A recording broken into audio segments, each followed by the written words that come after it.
नमस्कार मित्रांनो, आपल्याला अपेक्षित असलेली RBIची क्रेडिट पॉलिसी शुक्रवारी आपल्या सगळ्यांच्या समोर आली। माझे जे काही व्हिडिओ शूट करून ठेवले होते त्याच अनुषंगाने त्या पद्धतीतच RBIची क्रेडिट पॉलिसी होती। CRR मध्ये जे 50 बेसिस पॉईंटचा कट झालेला आहे, या कटमुळे बँकेंना लिक्विडिटीची एक सोय होईल, बाजारामध्ये एक चांगली लिक्विडिटी होईल। परंतु अजूनही RBIने रेपो रेटमध्ये कमी न केल्यामुळे आज अजून आपल्याला व्याज दरामध्ये कुठल्याही प्रकारची कमी येणार नाही।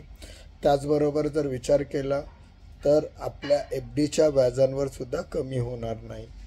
आत्ताच्या मार्केटच्या सिच्युएशनला बघता मार्केटमध्ये झालेली लिक्विडिटी डिसेंबर एंड तिसरा क्वार्टर एंड असल्याने यावर अवेलेबल असलेल्या फंड्स तसंच मागच्या 27 सप्टेंबर 2024 पासून तर आत्तापर्यंत ज्या पद्धतीत मार्केट खाली आलं आहे, त्याच्यानंतर झालेलं शेअर बाजाराचं डिव्हॅल्युएशन, या सगळ्यांचा विचार करता मला असं वाटतोय की येत्या 15 ते 21 दिवसाचा जो वर्किंग सेशन्स असणार आहे हे आपल्या मार्केटसाठी अतिशय महत्त्वाचे असतील, कारण की चांगल्या व्हॅल्युएशनच्या बेसिसवर जास्त खरेदी ही आपल्या मार्केटमध्ये अपेक्षित आहे।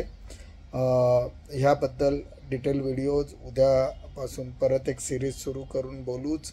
आज इथंच थांबू, स्वाभिमानाने बोलूया। मी मध्यमवर्गीय। नमस्कार, जय हिंद, जय महाराष्ट्र।